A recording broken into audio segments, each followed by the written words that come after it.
നമസ്കാരം, എല്ലാവർക്കും സ്വാഗതം. 1201 വർഷഫലങ്ങൾ, അതായത് 2025 ആഗസ്റ്റ് 17 മുതൽ 2026 ആഗസ്റ്റ് 16 വരെയുള്ള മേടം മുതൽ മീനം വരെയുള്ള കൂറുകാരുടെ ഫലങ്ങൾ പറഞ്ഞതിനകത്ത് കന്നിക്കൂറുകാരെക്കുറിച്ചാണ് ഇപ്പോൾ നമ്മൾ പറയുന്നത്. കന്നിക്കൂറിൽപ്പെട്ട നക്ഷത്രങ്ങളാണ് ഉത്തരത്തിൻ്റെ മുക്കാൽ ഭാഗം, അത്തം, ചിത്രയുടെ പകുതി ഭാഗം. കന്നിക്കൂറുകാരെ സംബന്ധിച്ച് ഇപ്പോൾ കർമ്മഭാവത്തിൽ വ്യാഴവും 7ാം ഭാവത്തിൽ ശനിയും 6 രാഹു 12 കേതുവുമാണ് സഞ്ചാരം. ആരോഗ്യകാര്യത്തിൽ അല്പം സൂക്ഷിക്കേണ്ട സമയമാണ്.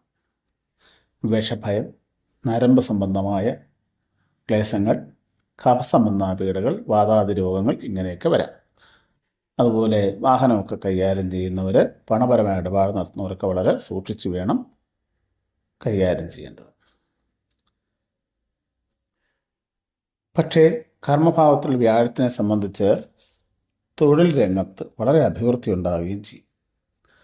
ജോലി ലഭിക്കുവാനൊക്കെ സാധ്യതയുള്ള സമയമാണ്.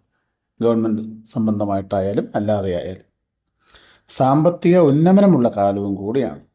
നല്ല വിദ്യാഭ്യാസത്തിന് യോഗമുള്ള സമയമായതുകൊണ്ട് മുൻവർഷത്തേക്കാൾ വിദ്യാഭ്യാസത്തിൽ ഉന്നതിയും പ്രശംസയുമൊക്കെ ലഭ്യമാകുന്ന കാലവും പ്രതീക്ഷിക്കുന്ന വിദ്യാഭ്യാസ യോഗവും സാധ്യമാകും.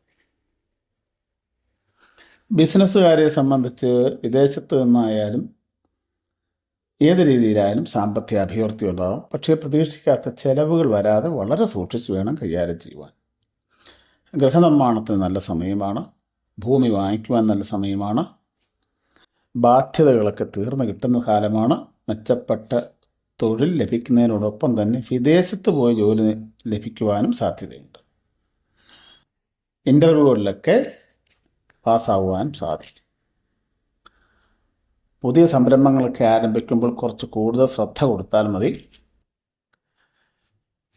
ഭാഗ്യാനുഭവങ്ങളെക്കുറിച്ച് പറഞ്ഞാൽ പലവിധ ഭാഗ്യാനുഭവങ്ങളൊക്കെ ലഭ്യമാവുന്ന കാലഘട്ടമാണ്.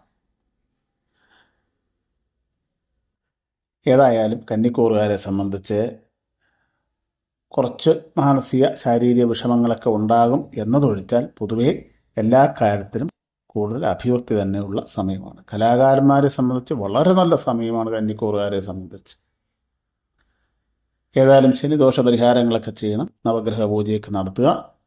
ഗണപതി പ്രീതിക്കായിട്ട് ഗണപതി ഹോമം, ഭഗവതി പൂജ ഇതൊക്കെ ചെയ്യുന്നത് കന്നിക്കൂറുകാരെ സംബന്ധിച്ച് ഏത് പ്രകാരത്തിലും ശുഭകരമായ ഒരു അവസ്ഥയ്ക്ക് കാരണമാകും. നമസ്കാരം.